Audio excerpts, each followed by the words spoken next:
இங்க ஹீரோயினோட அண்ணனுக்கு ஒரு பெரிய தியேட்டர்ல வேலை கிடைச்சிருக்கு. இந்த பொண்ணு திருட்டுத்தனமா அந்த தியேட்டருக்கு போயிட்டு யாருக்கும் தெரியாம இந்த அன்சென்சார் சீன் எல்லாம் உட்காந்து பார்த்துக்கிட்டு இருக்கா. ஒரு நாள் ஒரு படத்துல ஒரு பெரியவருக்கு ஒரு சின்ன பொண்ணு ட்ரெஸ்ஸ குடுத்துட்டு கட்டி பிடிக்கிற மாரி சீன் இருக்கு. இவளும் என்ன பண்றான்னா ஒரு ட்ரெஸ் எடுத்துட்டு வந்துட்டு அதே தியேட்டர்ல ரீல் ஓட்டுற ஒரு பெரியவர்கிட்ட ட்ரெஸ்ஸ குடுத்துட்டு கட்டி பிடிக்கிறா. அவர் தள்ளி விட்டு போயிடுறாரு. கொஞ்ச நாள்லயே அந்த தியேட்டர்ல மர்மமான முறையில நெறைய பேர் இறந்துகிட்டே இருக்காங்க. தியேட்டர்ல வேலை செய்ற ஹீரோவோட அண்ணனும் அந்த பெரியவரும் தான் அந்த பணத்தெல்லாம் எடுத்துட்டு போய் இப்ப தெரியாம புதைச்சுக்கிட்டு இருக்காங்க. ஒரு நாள் ஹீரோயினா உடம்பு ஃபுல்லா ரீல சுத்திக்கிட்டு அந்த பெரியவர்கிட்ட வந்து இத எடுத்து விடுங்கன்னு சொல்றா. அவர் எடுத்து விடும்போது இவளும் அத ஃபீல் பண்ணிக்கிட்டு இருக்கா. அதுக்கப்புறம் தான் அந்த பெரியவர் பார்க்குறாரு. தியேட்டர்லயும் அதே மாரி ஒரு சீன் போயிட்டு இருக்கு. அத பார்த்து தான் இந்த பொண்ணு இன்ஸ்பயர் ஆயி இந்த மாரி பண்ணிக்கிட்டு இருக்கான்னு.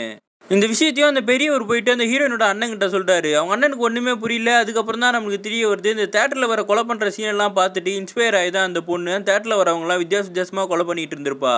இது எல்லாத்தையும் கண்டுபிடிக்கிறதுக்காக அண்ணங்காரனும் ஹீரோயினை கூட்டு போய் தியேட்டருக்குள்ள வச்சு பாட்டு சீனை போட்டா இந்த பொண்ணு அந்த பாட்டுல வர மாதிரியே பெர்ஃபார்ம் பண்ண ஆரம்பிக்கிறா. தியேட்டர்ல என்னென்ன சீன்லாம் ப்ளே ஆகுதோ அதே மாதிரி பண்ண ஆரம்பிச்சோன்னு தான் இவன் கன்ஃபார்ம் பண்றான். இவளுக்கு இந்த படத்துல வரதெல்லாம் பார்த்து பைத்தியம் ஆயிட்டான்னு சொல்லி அதுக்கப்புறம் ஒரு ஹாஸ்பிட்டலுக்கு கூட்டு போயிட்டு இந்த பொண்ணை சரி பண்ணுன்னு சேர்த்து விட்டுறான்.